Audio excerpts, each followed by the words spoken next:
Salam alaikum, Azoul Fellaouen, Alhamdoulilah, rakoum gah bkhir. Hier, je vous ai parlé du début de la fin de la communauté musulmane en France et en Europe.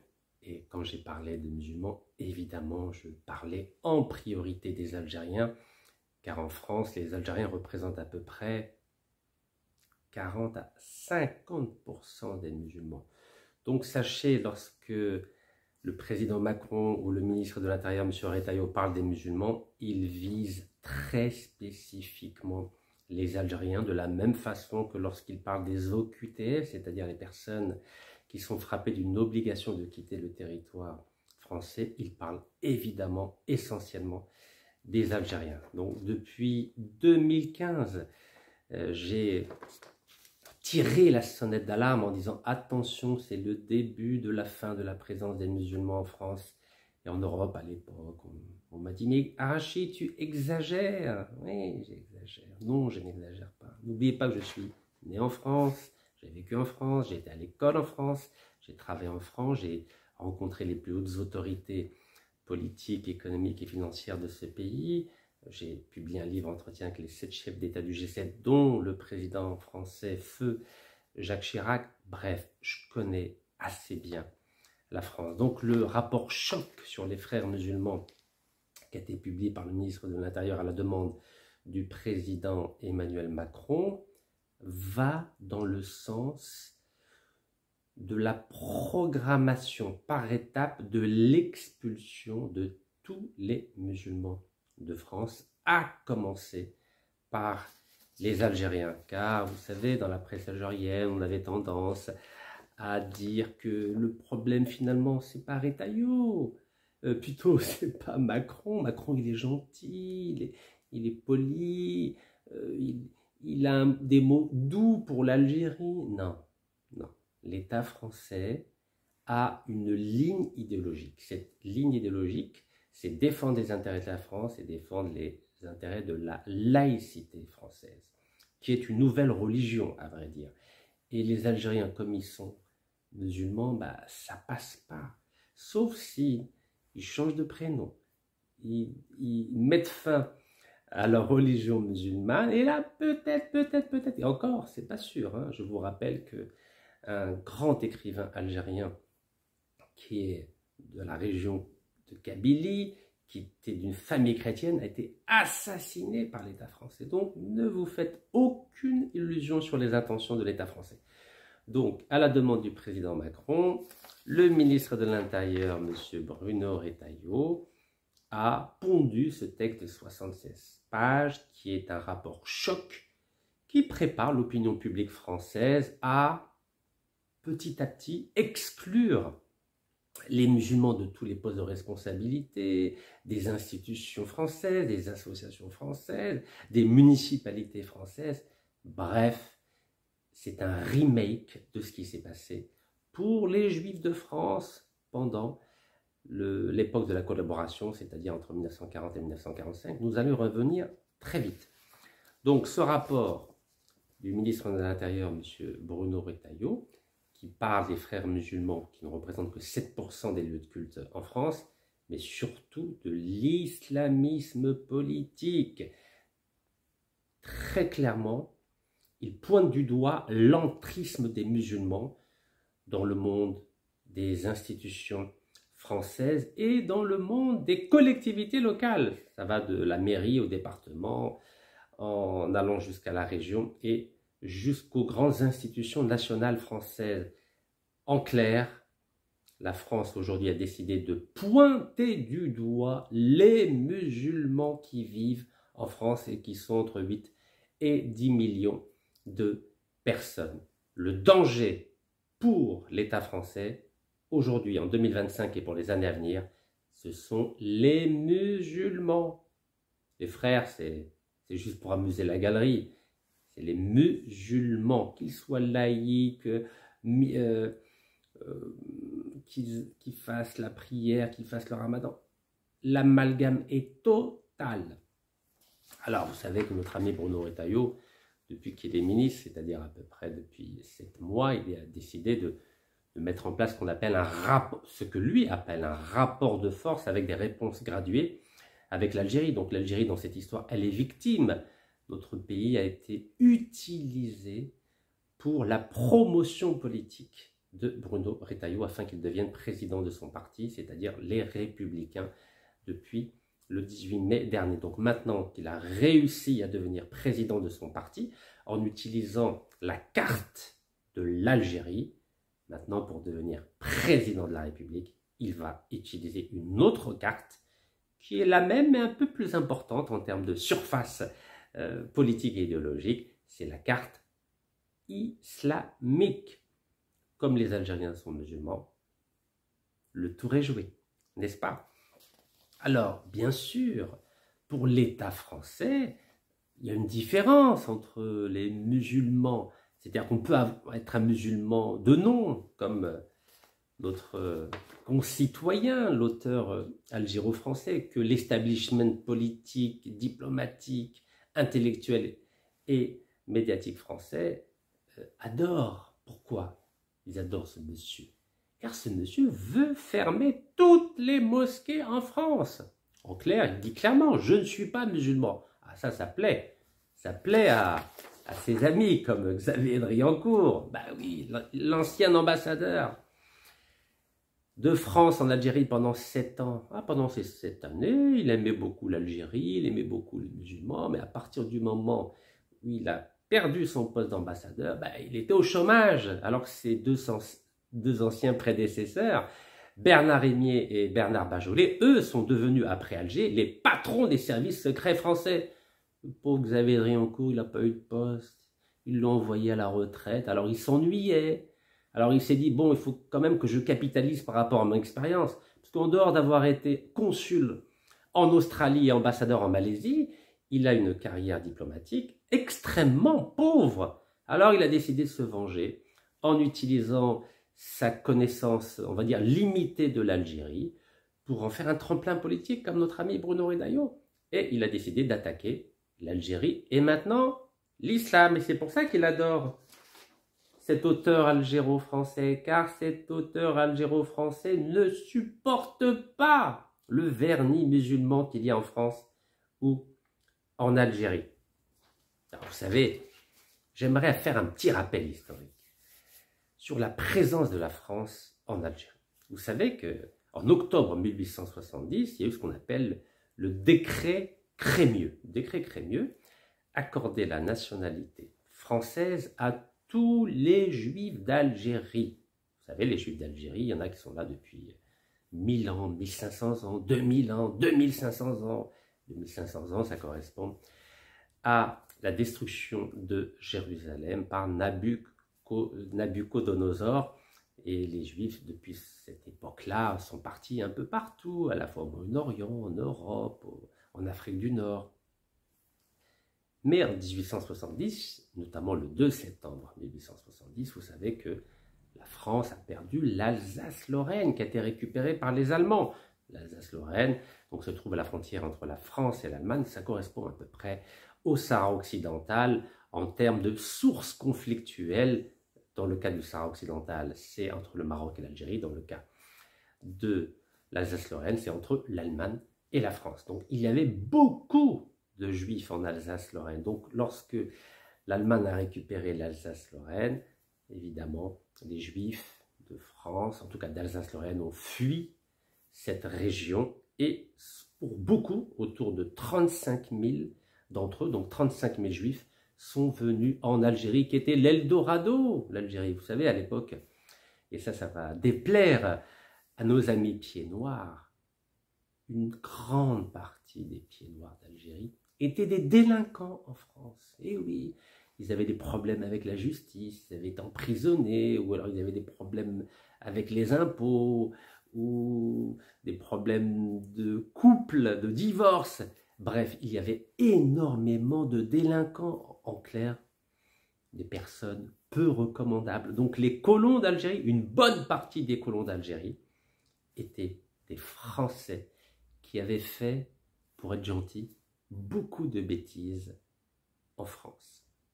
Et c'est pour ça qu'ils étaient durs avec ce qu'on appelle les indigènes algériens. Ils voulaient se venger, comme ils avaient été martyrisés par l'État français, par la justice française, ils ont décidé de se venger sur nos frères et nos sœurs qui ont vécu le martyre pendant ces 132 années de colonisation et de guerre. 5,5 millions de martyrs algériens. Donc je reviens à nos cousins juifs.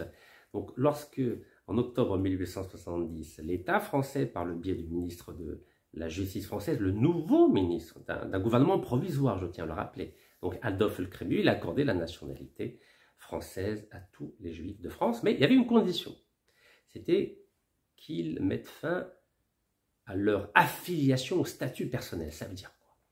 Le statut personnel permettait à la fois aux musulmans et aux juifs de dépendre sur le plan de la justice, sur le plan de l'héritage, sur le plan du mariage et du divorce, de leur cadi, de leurs juges respectifs. Donc dans le cas des musulmans, c'était le qadi, le juge musulman, et dans le cas des juifs, c'était le rabbin. La France a dit, on est prêt à vous accorder la nationalité française à condition que vous dépendiez désormais uniquement de la justice civile française, c'est-à-dire des juges français, des juges. À l'époque, il n'y avait pas de laïcité. La laïcité, c'est à partir de 1905. Donc, on est en 1870. Les musulmans ont refusé. Les juifs ont accepté. Vous savez que les juifs ont développé tout au long de leur longue histoire ce qu'on appelle une résilience, c'est-à-dire ils s'adaptent, ils supportent beaucoup de choses. Donc, à partir de 1870, ils sont devenus français. Les Algériens, au maximum, à la fin de cette période de la colonisation, 1932, il y avait à peu près 30 000 Algériens qui avaient accepté d'abandonner le statut personnel pour devenir des citoyens français à part entière. Et quand il y a eu la réforme de l'état civil en 1881-82, vous savez que c'est les Français qui ont imposé à tous les Algériens, notamment musulmans ou juifs, un nom et un prénom. Car la structure nominale, en tout cas de dénomination des musulmans et des juifs, vous savez comment ça fonctionne. Par exemple, moi je m'appelle Rachid, mon père s'appelle Laïrmoul Harbi. Comment on appelait les musulmans? On disait Harbi ben... excusez-moi, Rachid ben al-Harbi, et mon grand-père s'appelait Mohamed, donc Rachid ibn al-Harbi ibn Mohamed. Les Français ont obligé les musulmans et les juifs à choisir un prénom et un nom comme cela était d'usage en métropole. Donc dans mon cas, moi, c'était Rachid Nekez. Donc Nekez, c'est un nom qui vient de nulle part, à vrai dire. Et tous les Algériens, qu'ils soient musulmans ou juifs, portent des noms qui ne correspondent absolument à rien. C'est comme par exemple les parents d'Éric Zemmour, ils ne s'appelaient pas Éric à la base, ils ne s'appelaient pas Zemmour non plus, mais ils lui ont donné le nom de Zemmour. Alors, ou bien vous choisissiez, et si vous n'arriviez pas à choisir, c'était l'État colonial français qui choisissait pour vous. Je vous prends un autre juif, par exemple, très célèbre, un journaliste juif très célèbre d'Algérie, Jean-Pierre El-Kabash. El-Kabash, vous savez ce que ça veut dire en arabe, ça veut dire El-Kebsh. Bientôt, il y aura l'Aïd, donc vous comprenez très bien ce que ça veut dire. Tout ça pour vous dire qu'il y a eu une aliénation culturelle imposée par l'État colonial français en Algérie.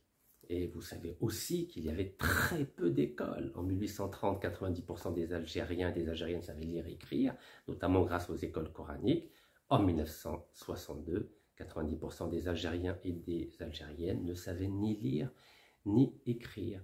Car un des outils de la colonisation, une des méthodes de la colonisation, c'est d'acculturer, d'aliéner et de rendre analphabètes les populations sur lesquelles l'État colonial a imposé sa domination. Donc évidemment, l'État colonial n'avait aucun intérêt à ce que les Algériens, ce qu'on appelait les indigènes, deviennent des lettrés, parce que quand on sait lire et écrire, on est capable d'écrire des livres, d'écrire des lettres, d'avoir un raisonnement construit, de faire comme moi je fais depuis de nombreuses années des vidéos pédagogiques, explicatives. Donc ça ouvre les yeux de nos frères et de nos sœurs. Et l'État colonial français ne voulait surtout pas ouvrir les yeux de ces fameux indigènes.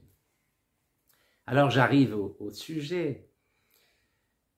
Donc la France n'avait aucun intérêt à ce que les Algériens deviennent des lettrés, deviennent des intellectuels, et notamment deviennent des avocats, comme Maître Ali Boumedjel, dont j'ai parlé il y a quelques jours, ou Maître Amokran Ould Aoudia, qui a été assassiné par l'État français. Donc Ali Boumedjel a été assassiné par l'armée française, torturé, assassiné par l'armée française en Algérie, et Maître Amokran Ould Aoudia a été assassiné par l'État français sur ordre de l'ancien Premier ministre Michel Debré, en plein cœur de Paris, dans les beaux quartiers, dans le 2e arrondissement de Paris, non loin d'Opéra. Vous avez vu, quand l'État français voit des indigènes devenir avocats, là, il ne plaisante plus. Ça ne l'intéresse pas que des indigènes deviennent des lettrés, ou deviennent des Français, ou deviennent des avocats. Compliqué la vie.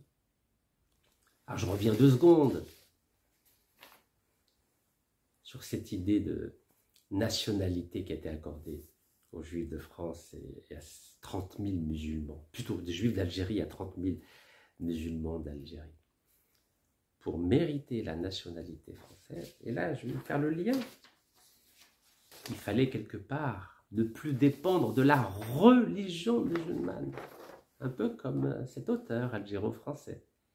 Pourquoi, à titre exceptionnel, le président Macron lui a accordé la nationalité française? À votre avis, pourquoi? Parce qu'il rejette l'islam. De la même façon que pendant toute la colonisation, pour obtenir la nationalité française, il fallait rejeter les structures officielles musulmanes. Il fallait rejeter, ne plus dépendre du statut personnel. Donc vous voyez, c'est la même logique qui est entretenue, la même. Je dis bien la même. Alors vous savez bien que le défunt maître Amokran Ould Aoudia était d'une famille chrétienne, mais il était un nationaliste. Donc même quand on est chrétien, pas assez, il ne faut pas défendre l'Algérie, surtout pas la défendre. Vous savez, j'en ai assez parlé avec maître Morad Ousseddir, c'est eux qui ont mis en place un collectif de 100 avocats, à la fois algériens et français, pour défendre les militants du FLN. Et ça n'a pas plu à l'État français, ça n'a pas plu à l'État français.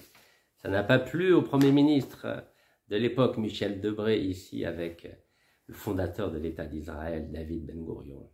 Non, ça ne plaît pas. Vous savez quel est le nom d'origine de Michel Debré? Michel Debré, c'est une grande famille d'intellectuels, de médecins, des grands. Leur nom, avant 1808, c'était Moïse. Donc c'était des cousins. Mais en 1808, ils ont changé leur nom. Au début, c'était, au lieu de Moïse, c'était Després. Et ensuite, c'est devenu Debré. Donc il est avec son cousin, Michel Debré, avec David Ben Gourion, ils s'entendent bien. Là, ils viennent de décider de la France, grâce à Michel Debré et Michel Moïse, d'accorder 100 avions français à l'État d'Israël pour bombarder les Palestiniens. Beau, hein? Ça, cet entrisme-là, ça ne dérange personne. Hein?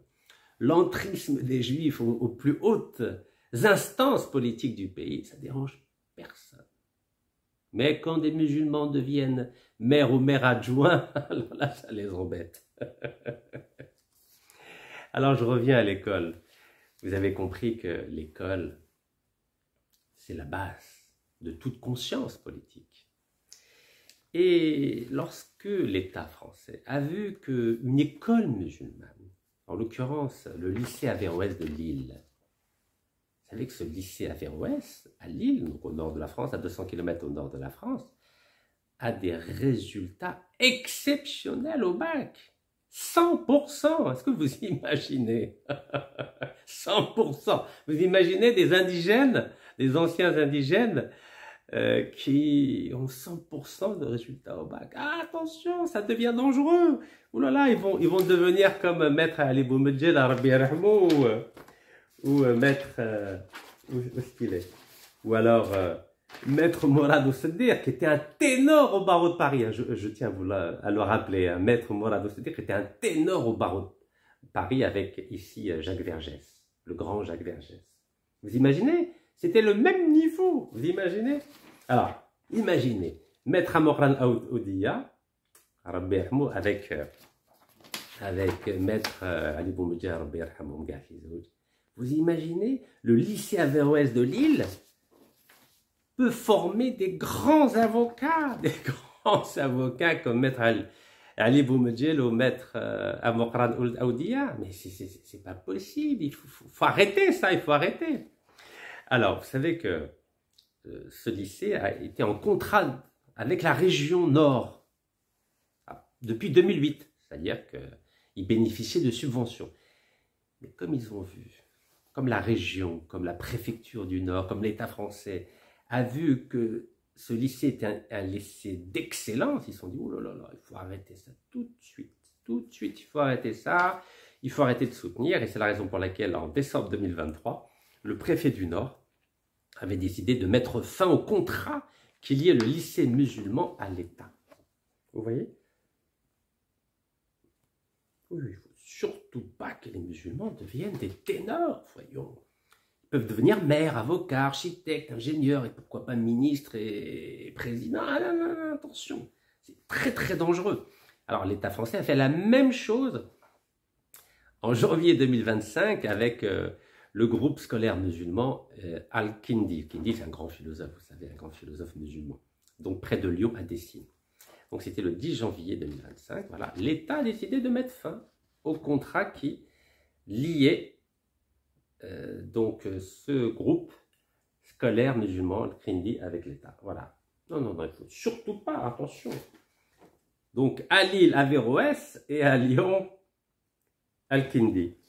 Et suite à ce rapport terrible de Bruno Retailleau, qui a pointé du doigt ces lycées musulmans d'excellence, qu'est-ce qui s'est passé juste après la publication, le 21 mai, de ce rapport sur les frères musulmans et sur l'islamisme politique? Eh bien, Marseille en a fait autant. Donc, Marseille a décidé de réclamer une inspection dans le lycée privé musulman qui s'appelle Ibn Khaldoun à Marseille. En clair, il veut mettre fin, pareil, au contrat qui lie l'État, en l'occurrence la région, au lycée Ibn Khaldoun de Marseille. Mais oui, ça devient dangereux, dis donc, si les musulmans commencent à devenir des intellectuels en France. Oh là là, vous imaginez, il faudra les assassiner comme Maître Ali Boumedjah et Maître Amokran Oudia. Puis non, il faut assassiner maintenant, c'est un peu compliqué. Sauf quand il y a une guerre. Quand il y a une guerre, voilà, on peut tuer comme Netanyahou, qui peut massacrer matin, midi et soir des civils, des médecins. Vous avez entendu aujourd'hui, un médecin, il y a 9 membres de sa famille ont été tués. 9 membres. 9 membres. Vous savez, c'est terrible, c'est terrible. Alors, on dit qu'il y a un état de droit en France. Alors, le lycée Averroès de Lille, dont je viens de vous parler, qui a 100% de réussite au bac, comme le lycée Al-Kindi Kif, entre 95 et 100, hein, c'est que des lycées d'excellence. Ils sont vraiment, c'est la crème des musulmans. Et vous savez, je viens de vous le dire, 40 à 50% des musulmans sont algériens. Donc, le 23 avril, c'est-à-dire il y a un mois, le tribunal administratif de Lille a décidé que le ministère de l'Éducation nationale devait restituer au lycée musulman Averroès son contrat d'association avec l'État. Ah, tout d'un coup, il y a un état de droit. Alors, les musulmans, ils sont contents, ils disent « Oh, alhamdoulilah, le tribunal administratif de Lille nous a donné gain de cause. » Et vous croyez que les Français, c'est des amateurs? Est-ce que vous vous souvenez ce qui s'est passé avec l'influenceur Doulam? Vous vous en souvenez? Au début, le ministre de l'Intérieur a décidé de l'expulser, voilà, en violation de, on va dire, de toutes les procédures administratives et judiciaires. L'Algérie a refusé qu'il soit expulsé, donc l'a renvoyé en France. Et ensuite, il y a un tribunal administratif qui a donné gain de cause à Doulam. Et après, qu'est-ce qui s'est passé? Le ministère de l'Intérieur a fait appel, et ensuite il a obtenu gain de cause, le ministère de l'Intérieur. Donc, il était à nouveau expulsable. Est-ce que vous comprenez la stratégie de l'État français? Au début, il fait croire que vous avez gain de cause avec le tribunal administratif pour dire « Ah, il y a une justice indépendante en France. » Mais ensuite, et là en l'occurrence, la région Nord a fait appel, avec la préfecture qui a fait appel, donc vous pouvez être sûr, allez, on ne va pas être médisant, entre 50 et 90% que lors du procès en appel, l'État va avoir raison. Mais ce que je ne souhaite pas du tout au lycée d'Averroès de Lille, ni à ses enseignants, ni aux lycéens. Non, bien sûr, je souhaite que vous puissiez gagner, mais. Quand je vois les déclarations de Xavier Bertrand, le président de la région Nord, qui dit qu'il ne versera pas ce qui est dû au lycée Averroès de Lille, ça sent mauvais. Hein. Je ne reprendrai pas les versements. Xavier Bertrand exige que l'État fasse appel. Vous vous rendez compte? C'est un petit président de région, il dit que j'exige que l'État français fasse appel. Vous vous rendez compte? Lui, il a une petite région, c'est vrai qu'elle est importante. C'est une des 22 régions. Donc, c'est quoi 22 régions? C'est 4% et demi à peu près. Il représente 4% et demi de la France, mais il exige que l'État, qui représente 100% du pays, fasse appel. Donc, vous voyez, tout ça, c'est une pièce de théâtre. Mais je crains qu'il obtienne de gain de cause, n'est-ce pas? En plus, il dit que l'appel que l'État a fait, apparemment, ne serait pas suspensif, c'est-à-dire qu'il ne va rien verser. Donc, le lycée Averroès d'excellence de Lille est en sursis. Alors, vous croyez que les musulmans qui sont visés par l'État français? Non, vous savez bien que non, bien sûr que non. Les jésuites, qui sont des chrétiens, qu'est-ce qui leur est arrivé? Les écoles jésuites, qu'on appelait les congrégations, à partir déjà de 1881-82, mais surtout à partir de 1901 et de 1904, l'État français, il a procédé par étapes. Hein. Il fonctionne toujours avec la même stratégie des petits pas. Kissinger parlait en diplomatie de stratégie des petits pas, douga, douga, douga, douga. Donc l'État français, sur une période, on va dire, de 25 ans, a petit à petit interdit aux écoles chrétiennes d'exister en France. Est-ce que vous imaginez? Et à partir de 1904, évidemment, c'est fini. Interdiction absolue aux écoles, aux congrégations catholiques et jésuites d'enseigner la religion aux petits-enfants français. Eh oui, dans leur propre pays, vous imaginez, l'État français, la République française, a interdit aux enfants catholiques d'être dans des écoles jésuites ou ce qu'on appelait les congrégations. Est-ce que vous imaginez? Dans leur propre pays, les Français ont été empêchés de suivre des cours liés au catholicisme ou à ce qu'on appelle les jésuites. Il y a eu 60 000 Français qui ont été obligés de quitter la France. Et ces Français, ils s'appelaient pas Rachid ou Mamadou ou Fatima ou Zoléra. Non, ils s'appelaient Jacques, Alain, Henri, Geneviève, Christine, Véronique. Oui, c'était des bons Français. Et parmi ces bons Français, il y avait qui? Hein, il y avait qui? Voilà, vous voyez, c'est une belle étude sur l'exil des congrégations à l'étranger. Donc, le grand exil des congrégations enseignantes au début du XXe siècle. L'exemple des jésuites. Et comment vous dire? Donc, il dit qu'à partir des lois de juillet 1904, qui interdisaient tout enseignement congrégationniste. Alors, vous pouvez imaginer que les écoles musulmanes, il n'y aura pas de problème à les interdire, hein, petit à petit. Et donc, ça a provoqué la fermeture de milliers d'écoles et le départ de milliers de congrégationnistes en direction d'un exil quasi planétaire. Vous imaginez? Regardez, c'est pas moi qui le dis, c'est cette étude. Vous vous rendez compte? La fermeture de milliers d'écoles congrégationnistes, jésuites, chrétiennes, vous imaginez? La France a fermé des milliers d'écoles, des milliers. Pas une, pas deux, pas trois, des milliers. Le grand exil des congrégations enseignantes au début du XXe siècle, l'exemple des jésuites. La Croix a estimé le seul exil, le 5 août 1914, à 60 000 départs.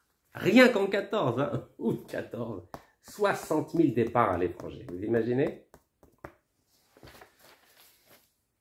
Ça a commencé en 1884. Hein.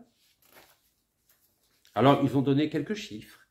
Par exemple, donc en Belgique, il y a eu 850 personnes, 2000 arrivés au Québec, 3000 en Espagne, beaucoup plus encore en Italie. Et ils ont dit que ces congrégationnistes sont d'abord des jésuites ou des contemplatifs qui ont repoussé toute démarche d'autorisation, parce qu'il fallait demander une autorisation, qui évidemment allait être refusée par la République, et quittent le pays dès la fin du mois d'août 1901. Les enseignants les suivent massivement en 1903 et 4, et 1904, et pour certains jusqu'à la veille de 14. Vous imaginez? Et parmi eux, il y a qui? Il y a un grand monsieur, un très grand monsieur, un très grand Français. Vous le connaissez tous. Bon, en Algérie, il est connu pour celui qui a massacré 45 000 Algériens à Sétif, à Guelma et à Kharrata, le 8 mai 1945. Le grand général de Gaulle, vous imaginez? Le pauvre, son papa, qui avait 3 doctorats. C'était un de ses professeurs dans une école qu'on appelle l'Immaculée Conception à Paris, en 1907. Comme c'était interdit, et qu'ils étaient très attachés à la religion catholique, les De Gaulle. Alors, De Gaulle est né à Lille, mais il a vécu toute sa vie, à vrai dire, à Paris. De Gaulle a été obligé de quitter la France pour aller à l'école en Belgique. Vous imaginez? Le grand général de Gaulle, qui plus tard est devenu le sauveur de la France à partir du 18 juin 1940. Et c'est grâce à De Gaulle que la France a obtenu un siège permanent au Conseil de sécurité des Nations Unies. De grand De Gaulle. Son école a été fermée par la République. Il a été obligé d'aller en Belgique. Vous imaginez? De Gaulle. De Gaulle. Alors, c'était pendant l'année scolaire 1907-1908. Donc lui, il était au collège du Sacré-Cœur à Antoing. C'est un château, Antoing. Voilà, Sacré-Cœur, le collège du Sacré-Cœur à Antoing. C'est un beau château. Voilà, c'est pas loin de Tournai. C'est à 7 km de la frontière belge et à 8 km de la ville de Tournai en Belgique, pour ceux qui connaissent. Et son père, donc encore une fois, qui avait 3 doctorats, le papa du général de Gaulle, c'était pas un analphabète, hein, attention. Hein. Nous, on a des parents analphabètes, hein, mais le général de Gaulle, son papa, il avait 3 doctorats, 3 doctorats. Bon. Alors, il dit, dans cette étude, le général de Gaulle et le château d'Antoing, il dit que les congrégationnistes, donc ses élèves, étaient alors réfugiés sur plusieurs points du territoire belge pour fuir la persécution en France des congrégations religieuses. Ben oui, ils ont fui, la France, elle persécutait les chrétiens, vous imaginez. La République française a persécuté ses propres enfants, comme au temps des protestants. Avec la Saint-Barthélemy en 1572, 35 000 protestants étaient massacrés par, à l'époque, la monarchie catholique française. C'est comme ça la France. Hein. Il n'y a aucune stabilité. Alors, pourquoi la Belgique accueillait ces congrégations? Car à partir de 1884, il y avait un gouvernement catholique en Belgique. Donc les Belges disaient, les catholiques de tous les pays, venez chez nous, venez chez nous, venez chez nous. Nous, il n'y a pas de problème, on peut vous enseigner la religion catholique. Il n'y a pas de problème, venez, marhaba bikoum, comme on dit. Et oui, et donc il y a eu des milliers d'élèves de toute la France qui ont quitté la France, la République française, pour aller étudier en Belgique. C'est terrible ce qui s'est passé. Hein. Et cet endroit-là, on disait que c'était un îlot français. Un îlot, c'était une petite île française en territoire belge. Alors, ce château d'Antoing où a été le grand général de Gaulle pour parfaire sa formation de bon élève catholique, avait été loué dès octobre 1901 à son propriétaire qui s'appelait le prince Charles de Ligne pour un bail de 9 ans. Donc vous voyez, c'est un peu ce que font les musulmans à Lille, à Lyon, à Marseille. Vous voyez, ils essayent de d'acheter des terrains, de construire des écoles. Ils font un peu comme les congrégations jésuites avec notre ami Charles de Gaulle. Ils essayent, mais ça ne va pas durer longtemps, vous le savez. Si même les écoles catholiques, des milliers d'écoles catholiques ont été fermées, vous pouvez imaginer que ils vont fermer aussi les écoles musulmanes, ça paraît évident. Alors, voilà pour notre ami Charles de Gaulle qui a dû obligé de faire sa scolarité avec son frère Jacques. Ben oui, les pauvres. Vous imaginez, quand on est français, qu'on est obligé de quitter son propre pays pour aller à l'école, pour apprendre, pour être un bon chrétien. C'est terrible, hein? Donc voilà, donc je vous invite à lire ces belles études. Et il y a une phrase qui m'a marqué dans la façon dont Charles de Gaulle parlait de son expérience pendant une année en Belgique. Il a dit qu'on nous a lu le récit des derniers combats qui ont eu lieu sur la frontière d'Algérie. Voilà ce qu'il disait dans une lettre à son papa. Vous imaginez? Donc déjà, 1907-1908, il racontait que dans cette école jésuite, on lui faisait lire les derniers combats qui ont eu lieu sur la frontière d'Algérie. On notera d'ailleurs là que son père, qui a ouvert une école à Paris en 1907, le cours Fontane, participe à l'élaboration des livrets scolaires des établissements jésuites à l'étranger, dont Florène pour la Belgique. Donc le papa du général de Gaulle était un vrai chrétien convaincu, un vrai jésuite. Donc cette lettre-là, où il parle d'Algérie, date du 30 novembre 1907. Vous savez, en histoire, il faut être très précis. On ne peut pas être dans l'à peu près. Allez, on continue. Alors, le général de Gaulle, vous avez compris, ils ont interdit d'aller à l'école catholique en France. Il était obligé d'aller en Belgique. Donc ça, c'est 1907-1908. Et que s'est-il passé 33 ans plus tard. 33 ans plus tard. Décret donc paru au journal officiel le 10 novembre 1940. Journal officiel 10 décembre 1940. Que dit ce décret? Signé par le maréchal Pétain. Article 1er. Est déchu de la nationalité française à dater du 2 août 1940. Alors, qui a été déchu? Alors, moi, j'ai abandonné ma nationalité française. Vous êtes au courant. C'était en juillet-août 2013 pour essayer d'être candidat aux élections présidentielles algériennes d'avril 2014.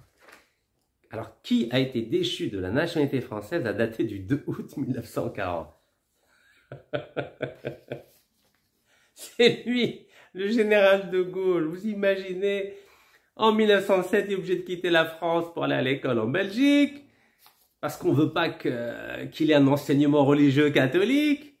Et 33 ans après, le 2 août 40, le maréchal Pétain, il lui dit « Tu n'es plus français, c'est fini. Tu es déchu de la nationalité française parce que tu as quitté la France. » Donc, alors, est déchu de la nationalité française à dater de 2 août 1940, Monsieur de Gaulle, Charles-André Joseph Marie, né le 22 novembre 1890 à Lille, dans le Nord. Article 2. Le garde des Sceaux, ministre secrétaire d'État à la justice, est chargé de l'exécution du présent décret qui sera publié au journal officiel, fait à Vichy le 8 décembre 1940. Maréchal Philippe Pétain. Voilà. Vous vous rendez compte? Est-ce que vous vous rendez compte? Le plus illustre des Français a été déchu de sa nationalité française par l'État français. En plus, vous savez que il y a une longue histoire entre Pétain et de Gaulle. Vous savez que de Gaulle était le protégé de Pétain pendant 20 ans. Pendant 20 ans, c'était de très bons amis. Pétain était même le parrain du fils de Gaulle, vous imaginez? Pétain était le parrain du fils de Gaulle. Et Pétain avait nommé de Gaulle sous-secrétaire d'État à la guerre. Vous vous rendez compte? Juste avant la guerre. Donc, ils s'entendaient très bien. Et pourtant, le 8 décembre 1940, il signe un décret pour le dénaturaliser. Vous imaginez? Incroyable, hein? Alors Pétain, pour ceux qui ne le savent pas, c'était le grand vainqueur de la bataille de Verdun pendant la Première Guerre mondiale. C'était un héros national, Pétain. Mais avec l'âge, vous savez, avec l'âge, on perd un peu nos moyens rationnels, notre faculté de jugement, comme dirait le philosophe allemand Emmanuel Kant. Et regardez Pétain ici. Pétain ici, il est avec un homme très célèbre dans le XXe siècle, pendant le XXe siècle. C'est Adolf Hitler. Et là, vous voyez la poignée de main. Pétain, le vainqueur de Verdun, pendant la Première Guerre mondiale, serre la main à Adolf Hitler. Donc, du statut de héros de la Première Guerre mondiale, Pétain est devenu un harki, un collabo. Pétain a vendu la France à Hitler en disant « c'est bon, on arrête la guerre, vous nous avez battus ». Vous savez, c'était vite. Hein. En 40 jours, la France a perdu la guerre contre l'Allemagne. Hein. Nous, ils sont restés chez nous 132 ans, mais les Allemands, en 40 jours, ils ont éliminé les Français. Donc, de héros de la Première Guerre mondiale, il est devenu le traître de la Deuxième Guerre mondiale. Incroyable, hein, l'ironie de l'histoire. Et c'est ce traître qui a déchu de sa nationalité française celui qui allait devenir le héros de la Deuxième Guerre mondiale, le général de Gaulle, et le génocidaire de Kharrata, Guelma Estef, le 8 mai 45. Incroyable, hein? Vous savez, l'histoire, c'est instable, hein? Alors, ne pensez pas qu'il n'y a que Pétain qui a dénaturalisé des grands hommes d'État, parce qu'il n'y a pas que De Gaulle qui a été dénaturalisé. La plupart des membres du gouvernement avant juillet 40 ont tous été dénaturalisés par Pétain. Hein, parce que dès lors que vous quittiez le pays, vous perdiez votre nationalité. Mais avant ça, même le président français Albert Lebrun a été dénaturalisé par Pétain. Vous imaginez, le président de la République française, Albert Lebrun, a été déchu de sa nationalité française par le maréchal Pétain. Mais ce même Albert Lebrun, qui était président donc jusqu'en juillet 40, qu'est-ce qu'il a fait? Écoutez, c'est drôle la vie. Hein. Le 21 février 40, donc on est à 11 mois de la déchéance de la nationalité de Gaulle. Donc 11 mois avant, qu'est-ce qu'il a fait? Il a déchu de sa nationalité le leader du Parti communiste français, Maurice Thorez. Donc, paru au journal officiel, mercredi 21 février 1940, article 1er, est déchu de la nationalité française Maurice Thorez, né le 28 avril 1900 à Novelle-Godeau, dans le Pas-de-Calais. Vous imaginez? Les Français, c'est des fous. L'État français est impitoyable. Regardez, 21 février 40, Maurice Thorez, déchu de sa nationalité française par le président Albert Lebrun. Voilà, Albert Lebrun, c'est ici. Albert Lebrun. Donc, un État qui est capable de déchoir de sa nationalité française tout un gouvernement. Donc ça, c'était au début de la guerre, Deuxième Guerre mondiale. Mais avant que les troupes allemandes arrivent en France, le président de la République française, Albert Lebrun, a lui-même déchu de sa nationalité française le grand leader communiste Maurice Thorez. Qu'est-ce que vous voulez attendre d'un État pareil? Vous attendez quoi? Vous croyez qu'il va protéger les musulmans? Mais ne rêvez même pas. Ne rêvez même pas. Alors, non content d'avoir déchu de sa nationalité française le grand général de Gaulle, ben dites-vous qu'un tribunal militaire français a même condamné à mort le général de Gaulle. Regardez, c'est pas beau ça, regardez. Le général de Gaulle condamné à mort par un nouveau tribunal militaire. C'est ça la France. La France, elle est... Parfois, elle craque. Voilà, donc, d'abord, on déchoit sa nationalité française, le général de Gaulle, et ensuite, on le condamne à mort. Mais il s'est vengé en 1945, le général de Gaulle. Il s'est vengé contre son ami, contre le parrain de son fils, contre le maréchal Pétain. Ben, lui aussi. Donc, général de Gaulle, quand il arrive au pouvoir en 1944, d'abord à Paris, en France en 1945, il a aussi condamné à mort Le maréchal Pétain. Ben oui, vous savez, l'intégrable, la vengeance, c'est pas uniquement en Algérie. Hein. On a hérité de ça des Français, je crois. Vous savez, en Algérie, bah, dès que quelqu'un quitte le pouvoir, hop, il est poursuivi par la justice, etc., etc. Et puis voilà, dès qu'on perd sa place, hop, le nouveau, ben, il se venge. C'est un peu la même chose, l'histoire entre De Gaulle et Pétain, voilà. D'abord, c'est Pétain qui condamne à mort De Gaulle, ça c'est en 40, et ensuite c'est De Gaulle qui condamne à mort Philippe Pétain. Bon, je vous rassure, ça a été commué en détention à vie. Il a été libéré en 1951 parce qu'il était vieux, il avait 95 ans. Vous imaginez, 95 ans le maréchal Pétain quand il est mort. Bon, on va revenir aux avocats. Vous savez, les avocats ont toujours été considérés comme une profession extrêmement dangereuse pour un État. Donc vous avez vu pourquoi l'armée française avait torturé et assassiné Maître Ali Boumedienne. Vous avez vu comment l'État français, sur ordre de Michel Moïse Debré, a fait assassiner en sa qualité de Premier ministre Maître Mokran Ould Aoudia le 23 mai 1959. Ben dites-vous que les Français, avec les Juifs, à partir de 1940 et 1941, l'État français a interdit aux Juifs de devenir des avocats. Bon. Interdire. Bon, il y en a qui ont été tués après. Mais d'abord, on interdit, parce que c'est un danger. Parce que les avocats, ils connaissent la loi, ils peuvent embêter un État. Ah là là là là là. C'est embêtant, les avocats. Ils maîtrisent la loi, le code civil, le code pénal, etc., etc. Donc, maréchal Pétain, quand il arrive en 1940, à partir notamment des lois anti-juifs du 3 octobre 1940, il s'est dit, il faut que je cible en particulier les juifs avocats. Mais pas que les avocats, hein, vous verrez, toutes les professions qui permettraient aux personnes concernées d'avoir de l'influence ont été interdites pour les juifs.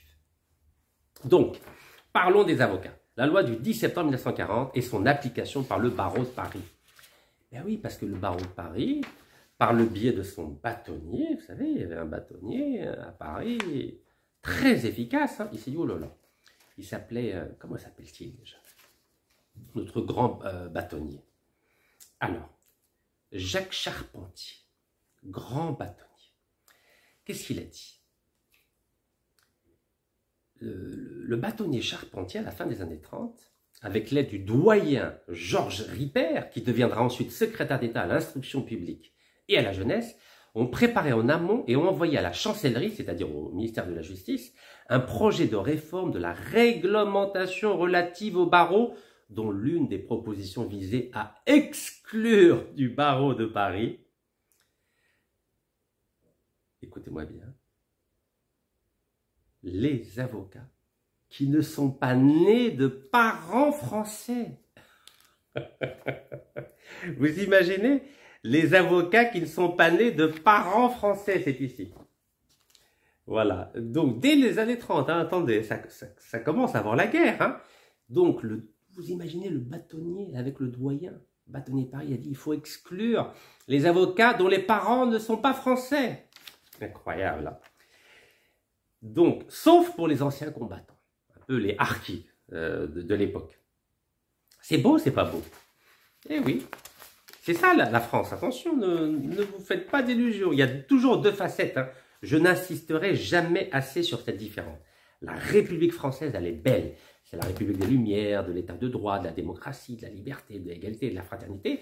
Mais il y a l'État français. L'État français, c'est celui qui a fait l'esclavage, la colonisation, le soutien aux dictatures, qui fomente des coups d'État et qui organise des kidnappings et des assassinats politiques, comme Mehdi Ben Baraka, en octobre 1965. Donc sachez que ça ne plaisante pas. Alors, les Français, évidemment, n'ont pas inventé ça dans leur petit cerveau. Ils ont imité la loi allemande de Hitler du 7 avril 1933 qui réglementait l'accès au barreau. Et c'était une disposition légale qui permettait aux nazis d'entamer l'exclusion des Juifs de la profession d'avocat. C'est la loi du 7 avril 1933. Donc les Français, ils se sont dit, mais on va faire la même chose que notre ami Hitler, voyons. Allez, débarrassons-nous des Juifs de la profession avocat. Alors il y a une superbe étude qui a été faite par Jean-Marc Béraud qui s'appelle « Le Juif interdit de travail ». Voilà, le Juif interdit de travail. Alors qu'est-ce qu'il dit notre ami Jean-Marc Béraud? Il parle bien sûr de la loi sur le statut des Juifs qui date du 3 octobre 40 dont je viens de vous parler, qui a été complétée ensuite par celle du 2 juin 1941. Et qu'est-ce qu'elle dit, cette loi? Elle dit qu'il fallait se protéger, écoutez-moi bien, se protéger contre l'esprit étranger. L'esprit étranger. Donc les Juifs avaient beau être des Français, ben, il s'est dit... Pétain, Philippe Pétain s'est dit, attention, il faut se protéger de ceux qui ont un esprit étranger, parce que vous pouvez avoir un passeport français, une carte d'identité française, mais étranger, vous l'êtes, vous le resterez. Et donc, cette loi sur le statut des Juifs, c'était aussi pour se protéger contre l'esprit juif. L'esprit juif. Apparemment, il y a un esprit juif. Un peu comme aujourd'hui, on parle de esprit musulman, entrisme musulman. J'y arrive, j'y arrive. Alors, le principe d'exclusion des Juifs du secteur public, parce qu'il n'y a pas uniquement dans le domaine des avocats qu'on les a interdits. Est-ce que vous savez, on a permis uniquement à ce qu'il y ait 2% de Juifs parmi tous les avocats de France. 2%. Et histoire de dire qu'on autorise quand même certains. Mais les 2%, c'est qui? C'est des gens qui avaient fait la Première Guerre mondiale, donc qui avaient aidé la France, qui avaient combattu pour la France. Donc, ça a été réduit à 2% de l'ensemble des avocats français. 2%. On continue. Alors, instrument d'épuration collective. Donc, le premier statut portant sur les Juifs du 3 octobre 1940 interdisait l'accès et l'exercice de fonctions publiques à qui?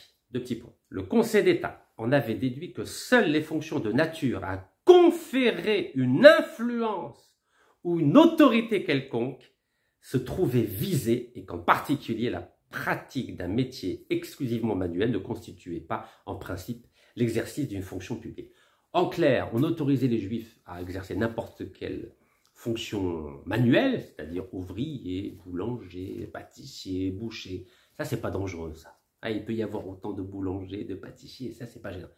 Mais tout ce qui est un peu intellectuel, tout ce qui permet de conférer une influence ou une autorité quelconque, le mot est très important puisqu'on va faire le lien avec les musulmans. Tous les métiers, toutes les professions qui permettaient de conférer une influence ou une autorité quelconque, là, c'est interdit. Et là, on va faire le lien avec le fameux rapport du sieur Retailleau, les frères musulmans et l'islamisme politique en France. Et il parle de quoi, les... Vous vous souvenez de quoi il parle, le rapport? Il parle d'entrisme. D'entrisme. Je vous donne le texte. Bismillah. Formuler des propositions sur la méthode de lutte contre l'entrisme au sein des sphères décisionnelles locales, nationales, ainsi qu'au sein des institutions internationales et en particulier de l'Union européenne. Regardez, c'est écrit noir sur blanc. C'est exactement la même chose qui était visée au sujet des Juifs en 1940. Il fallait empêcher les Juifs d'exercer des professions qui leur conféraient une influence ou une autorité quelconque. Et là, c'est pareil, lutter contre l'entrisme au sein des institutions décisionnelles, locales, nationales, ainsi qu'au sein des institutions internationales, en particulier Union européenne. Vous voyez, ce que l'État français a appliqué aux Juifs, l'État français veut l'appliquer aux musulmans. C'est-à-dire, il faut les empêcher d'exercer des professions qui pourraient leur conférer une influence ou une autorité quelconque. Ça ne peut pas être plus clair, n'est-ce pas? Alors, il n'y a pas que dans le métier d'avocat, évidemment qu'on a interdit les juifs. Les juifs ne peuvent occuper dans les administrations publiques ou les entreprises bénéficiaires de concessions, de subventions, des fonctions ou des emplois que s'ils sont titulaires de la carte de combattant. Donc si vous n'avez pas été combattant, vous ne pouvez plus exercer de profession dans la fonction publique. Donc l'article 2 de la loi du 2 juin 41. 2 juin 41. Donc je vais aller vite, ne vous inquiétez pas. Qu'est-ce que dit cet article-là? Il dresse une liste des fonctions interdites aux Juifs, quand bien même il pourrait se prévaloir des exceptions prévues à l'article 3 dont je viens de parler. Et ça vise qui? Ces professions interdites aux Juifs. Chef de l'État, membre du gouvernement, du Conseil d'État, du Conseil de l'Ordre, de la Légion d'honneur, de la Cour de cassation, de la Cour des comptes, du Corps des mines, du Corps des ponts et des chaussées, de l'Inspection générale des finances, du Corps des ingénieurs, de l'aéronautique, des cours d'appel, des tribunaux de première instance, des justices de paix, des tribunaux répressifs d'Algérie, même en Algérie, c'est interdit pour eux d'exercer, de tout jury, de toute juridiction d'ordre professionnel et de toute assemblée issue de l'élection. Interdit aux Juifs. Je continue. Interdit d'être ambassadeur de France, secrétaire généraux des départements ministériels, directeurs généraux, directeurs des administrations centrales des ministères, agents relevant du département des affaires étrangères, préfet, intendant des affaires économiques, intendant de police, même police interdit, attention, sous-préfet, secrétaire généraux des préfectures, chef de cabinet du préfet, conseiller de préfecture, inspecteurs généraux des services administratifs, du ministère de l'Intérieur, fonctionnaire de tout grade attaché à tout service de police, chef de division de préfecture. Waouh, ça c'est interdit aux Juifs. Je continue. Résidents généraux, gouverneurs et secrétaires généraux des colonies, inspecteurs des colonies. Interdit. Interdit aussi tous les membres des corps enseignants. Interdit. Donc interdit d'être prof. Interdit d'être officier, sous-officier des armées de terre, de mer, de l'air, membre des corps de contrôle de la guerre, de la marine et de l'air, membre des corps et cadres civils des départements de la guerre, de la marine et de l'air. Waouh! Interdit d'être administrateur, directeur, secrétaire généraux dans les entreprises bénéficiaires de concessions de subventions accordées par une collectivité publique ou titulaire de postes à la nomination du gouvernement dans les entreprises d'intérêt national. Et beaucoup tout ça. Ce sont donc des fonctions publiques d'encadrement, de direction, d'enseignement, de représentation ou de sélection qui se trouvent en principe totalement interdites par cette longue énumération. C'est exactement ce que propose le ministre de l'Intérieur, M. Bruno Retailleau, au sujet des musulmans. Exactement la même chose. Je répète la phrase. Formuler des propositions sur la méthode de lutte contre l'entrisme des frères musulmans au sein des sphères décisionnelles, locales, nationales, ainsi qu'au sein des institutions internationales, en particulier de l'Union européenne. Et il dit, ce rapport a été classifié pour protéger des sources qui ne doivent pas être exposées. Mais il a exposé ces sources, car il a cité l'ancien ambassadeur d'Algérie à Paris. Eh oui, Bruno Retailleau, il est malin quand même. Hein. Il est très malin. Ça fait mal, non? C'est bien de lire, hein? C'est bien de comparer. Allez, on continue. Le maréchal Pétain avait insisté lui-même pour que la justice n'emploie aucun juif. Il a insisté pour que la justice n'emploie aucun juif. Aïe, aïe, aïe. C'est ainsi qu'un décret du 16 juillet 1941, il fixa pour chaque ressort de cour d'appel à 2% maximum des avocats non juifs. Vous voyez, j'ai rien inventé. Hein. 2% maximum d'avocats non juifs. 2% seulement.